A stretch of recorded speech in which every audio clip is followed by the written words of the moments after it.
Missiles! They're terrible! Why are they so terrible?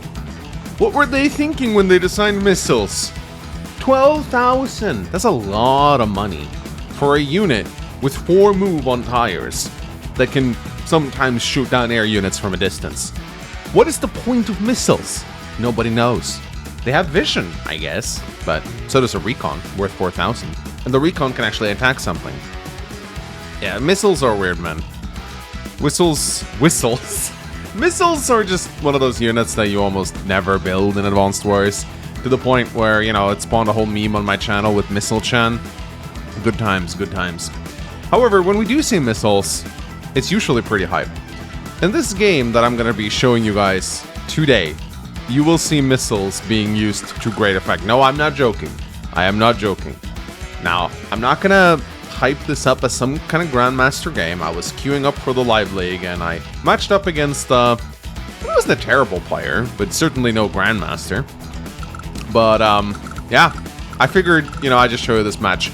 Not because it's like this amazing masterpiece or anything, but because it's really funny. You guys are gonna see a missile win me the game. I'm not joking. Yeah, I know. It sounds too good to be true, but I promise you guys, this one's gonna be a lot of fun. Just stay tuned for it. You're gonna love the ending. So, matchup right here: Tier 1 Live League Fog match. Nell versus Sasha. I'm very happy to see that they're starting to ban Foam Bolt a lot in Live League Tier 1. He's almost never allowed anymore, which actually makes Nell a very good pick by default. I still think that they should just kind of come to their senses and move Nell into Tier 2. That would make the Tier 2 Live League a lot more interesting, because the problem I have with Tier 2 is that, well, actually you kind of have to move Sami out of it. I guess they have Kindle in it now, but not in Fog. Tier 2 Fog basically only has 3 COs: Eagle, Olaf, and Max. It's a very boring tier. I feel like, you know, no matter what you pick, you're just going to get a boring matchup. So, like, adding Nell into Tier 2 would spice it up a lot, I think. I understand that a lot of people don't like Luck, but I really don't think Nell belongs in Tier 1. I think the matchup that I'm having today versus Sasha is actually her best matchup, I think. Because Sasha she's not able to completely shut down the Lucky Star due to it just being 3 stars. But she still struggles against pretty much any other COs in Tier 1. So come on, just move her into Tier 2 already. It'll be fair, I promise. Anyway, the map that we're playing on today is a good old classic map. It is called Intelligence System version 2. I think there was a version 1 at some point. I don't remember what it was like. But yeah, it's a great fog map. It has like semi-exposed COs with black boats on them. You can move the black boats out to transport infantry, but you make your lab kind of vulnerable. It is a map that, you know, you don't usually see a lot of fighting in the center on Intelligence System. Usually the fights are here and here. There's like 2 fronts. And this is usually where the blue player is strong, and this is usually where the red player is strong. But it's a 2-base map. Well, in spirit at least. It's actually a 3-base map, but you may notice one of the bases are actually on the opposing side, surrounded by pipes. Why would you do this? Well, it's kind of simple. You can build a recon to scout out your opponent's base and airport. So, however, they can just build an artillery and kill the recon when they see it. But you can basically pay 4,000 to get temporary vision of your opponent's production. You won't get to see this base unless you're playing Sonya. But it's like, I like it. It's kind of a cool trade-off. It's like, would you like to pay some money to spy on your opponent? It's really cool.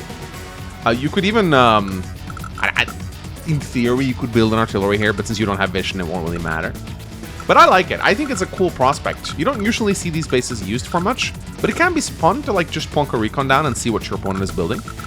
And if they want to like destroy it, they're gonna have to spend like 3 turns with an artillery. So it usually pays itself in pretty well, in my opinion.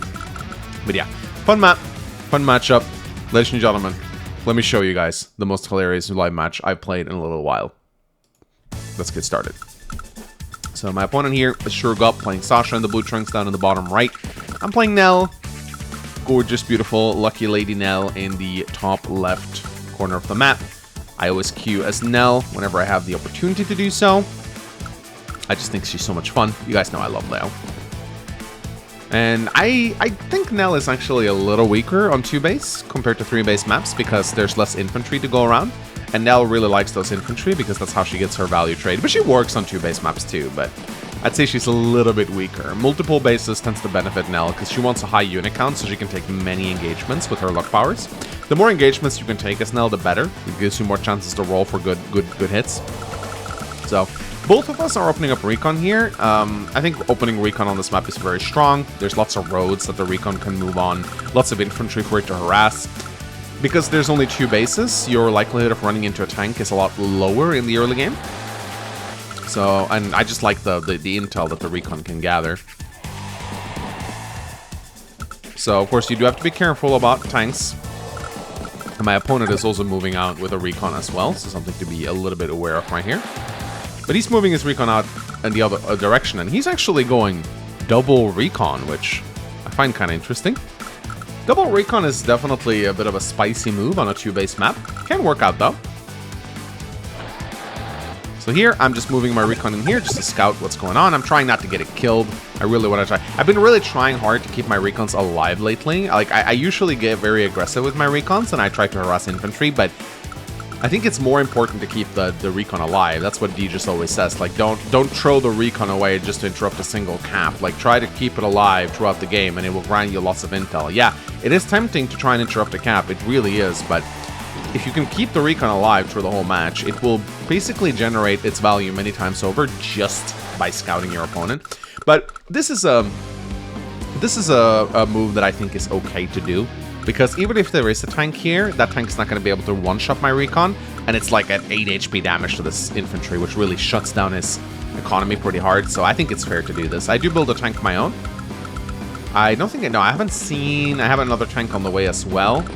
But I think this is fair to do. Like, if you can attack from a city, that's definitely something that you want to try and get away with if you can.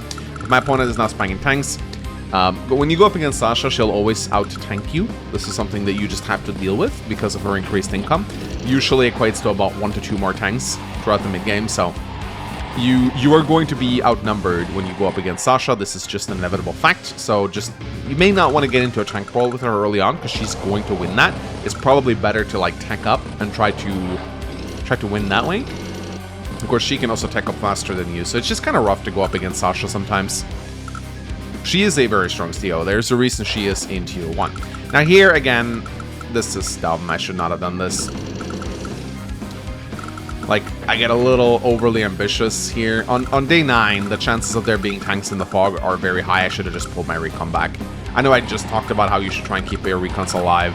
And yeah, that in theory, that's what I should try and do. But again, you get kind of carried away sometimes, and I certainly did.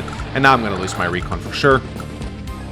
And was it really worth it? I mean, it killed 2 infantry, so honestly, it's probably already a very valuable recon. But it could have killed an infantry and survived, instead of killing 2 infantry and died.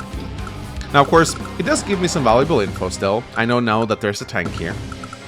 And he wisely uses his recon so that he can actually go and attack here. So this is a terrible opener for me right here. And yeah, I kind of missed it, but look what's going on in the bottom right here. So yeah, remember how I said you could build a recon on this base? Well, there's another thing you can build that also gives you vision, and that's the missile. And the missile airlocks the airport. Now, if they discover this, that's really bad for me. That's really bad for me. That's 12k invested. However, my opponent, and I was so happy when I saw this, did not build a tank from the bottom base. The tank would be able to spot it, but the anti-air only has 2 vision. So when I saw this anti-air, I was like, oh my god, he hasn't seen my missile yet. This is great. But he didn't build a battlecopter yet, so at the moment, this is just a recon worth 12k.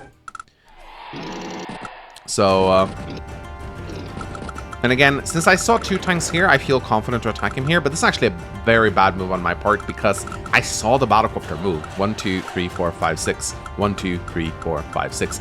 I should know that the battlecopter can attack here. This was a live game, so I wasn't paying it that much attention. But definitely should have not made this engagement here. Sure, denying the comm tower is nice and all, but it's not worth taking a hit on your tank. And I don't have any anti-air here yet, so. But he's moving up pretty aggressively. He attacks here, and I guess he feels pretty good about this battlecopter engagements.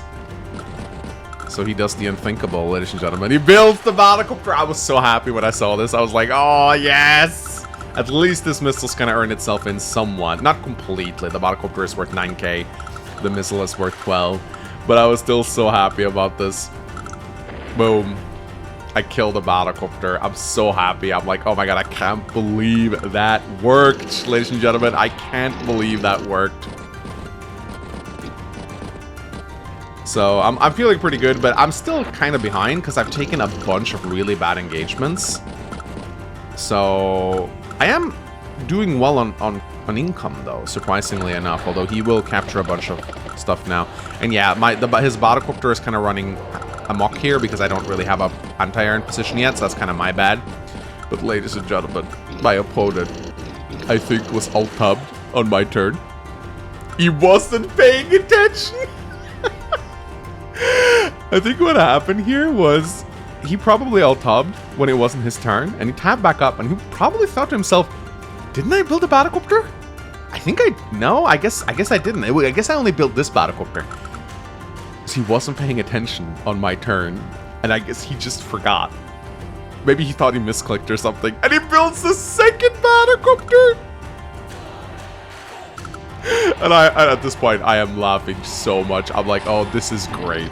This is so great. This missile has now earned itself in almost 2 times over. It's killed 18k funds worth of battlecopter, and it's still giving vision. He'll need to destroy it at some point. So I shoot down the battlecopter again. And now I've airlocked him. Like, now he can't build any more air units at all. And at this point, I'm thinking, surely he's seen it, right?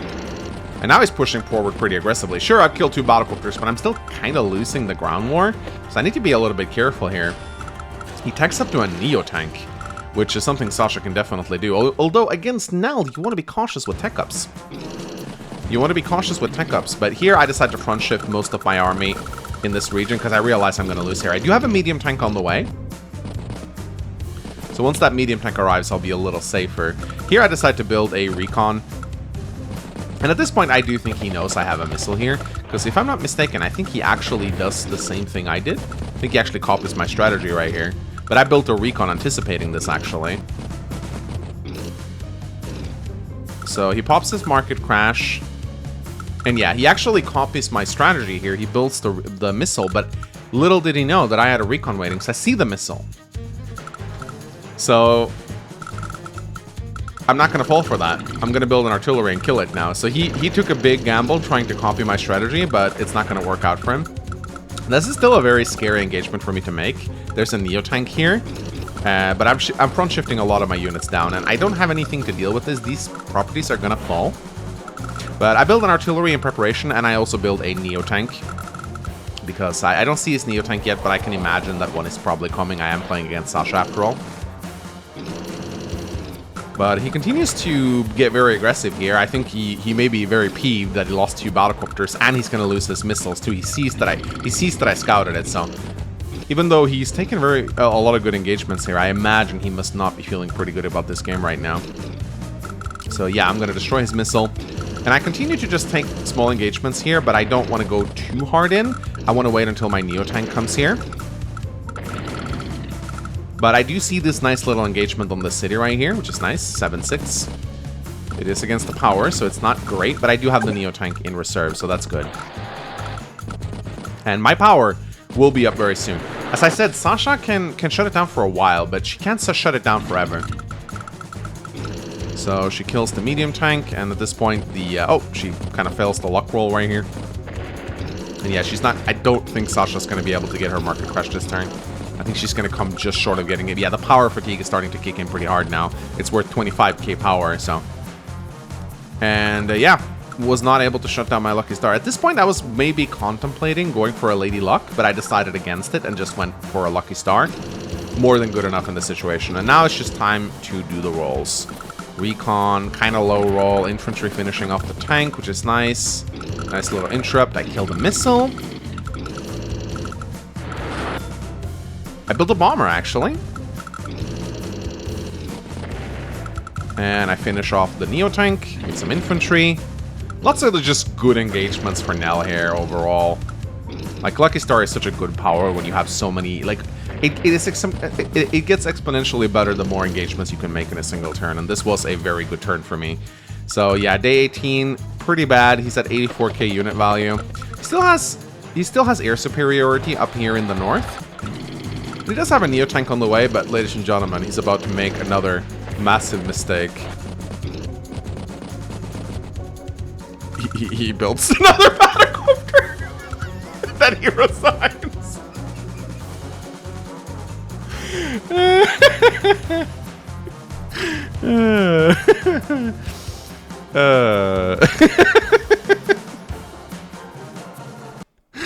Oh, that's funny. Bro. 3 battlecopters. I told you this was not like a master game or anything, but I thought it was hilarious enough to make a video out of it, really. That's, I've never felt so good about building a missile in my life. Alright. Thank you so much for watching. Leave a like, leave a comment. Submit your replays to this Gmail. I shall see you guys next time. Missiles are great, guys, I promise.